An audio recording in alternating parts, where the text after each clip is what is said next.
श्री स्वामी समर्थ. आज आपण शिल्लक ब्रेडचे गुलाबजामुन बघणार आहोत. एकदम टेस्टी तयार होतात. इथं मी ब्रेडच्या स्लाइस घेतल्या. आता त्यांचे तुकडे करून मोठे तुकडे करून मी मिक्सरच्या भांड्यात बारीक पावडर करून घेणार याची.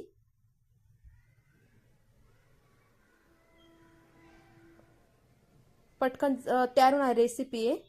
15 मिनिट लागतात आणि कमी तेला किंवा तुपात पण तळले जातात आणि चविष्ट होतात एकदम. बघा आता असे ब्रेड मी छान बारीक करून घेतले मिक्सरवरून. तुम्हाला जाड तुकडे काय लागत असेल माहिती तर चाळणीने चाळून घ्या आणि नाही चाळलं तरी चालेल. छान भिजताना छान त्याला मळून घ्यायचं. बघा थोडं थोडं जास्त तेल येणे टाकायचं, दूध थोडं थोडं टाकत जायचं. पातळ खूप कमी. आता माझे 6-7 ब्रेड आहे ते अर्ध्या कपाच्या पण कमी दुधात ते भिजलं गेलंय. तरी बघा किती सैल वाटतंय. याला छान मळून घेतलंय मी. आता याला झाकून ठेवू आपण 10-15 मिनिटं. तोपर्यंत इथं आता साखरेचा पाक करायला ठेवू. बघा मी ब्रेड मध्ये ब्राऊन भाग पण घेतलाय म्हणून त्या पिठाचा कलर असा ब्राऊन दिसतोय. जर तुम्हाला व्हाईट हवे असतील तुम्ही तो ब्राऊन भाग काढून टाका. बघा यात मी 1 वाटी साखर घालून घेतली आणि याचं मस्त 1 तारी पाक करून घेते. म्हणजे 1 तारी व्हायच्या आधीच गॅस बंद करायचा. चिकट झाला की बघा 10 मिनिटं झालेत. आपण आता तिकडे आपला पाक तयार होतोय. तर आता इकडे आपण गुलाबजामुन वळून घेऊ. आधी मी हाताला तूप लावून घेतलं आणि छान कणिकला मळून घेतलं आणि त्याच्यावर थोडंसं वेलची पावडर टाकली. थोडी पाकात टाकलेली वेलची पावडर आणि थोडी या पिठात टाकली ब्रेडच्या. म्हणजे गुलाबजामुन अजून टेस्टी. आता असे छान वळून घेते मी. एकसारखे सगळे वळून घेतलेत. आता इकडं पण आपला पाक होण्यात आलाय.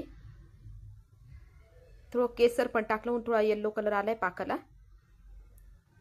आता इथं तेल गरम करायला ठेवलं. तुम्ही तुपात पण तळू शकता. मी तर तेलात तळलेले आहेत.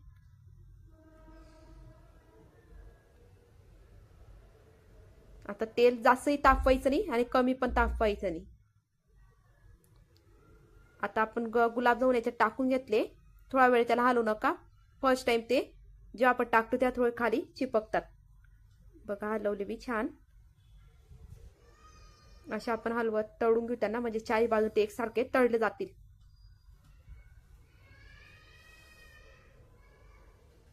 हे बघ छान तळले गेलेत आपले गुलाबजामुन. तेल पण खूप कमी लागते या गुलाबजामुनला. म्हणजे एवढ्याच तेलात माझे सगळे गुलाबजामुन तळले आणि परत तेवढंच तेल उरलेलं होतं. ब्रेडचे असून पण तेल कमी शोषतात.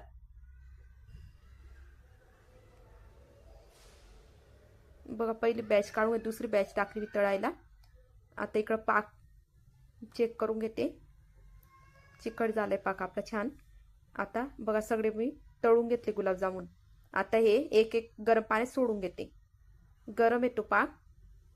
गरम पाकात सोडल्यामुळे पाक आतपर्यंत मुरतो आणि गुलाबजामुन आपले छान नरम होतात.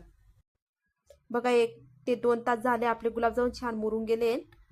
चला तर मग तुम्हाला या ब्रेडच्या गुलाबजामुनची रेसिपी आवडली असेल तर व्हिडिओला लाईक करा, शेअर करा, कमेंट्स करा आणि अशाच नवनवीन रेसिपी पाहण्यासाठी स्नेहाज फॅमिली रेसिपीला सबस्क्राईब करायला विसरू नका आणि घंटीचा आयकॉन नक्की दाबा. श्री स्वामी समर्थ.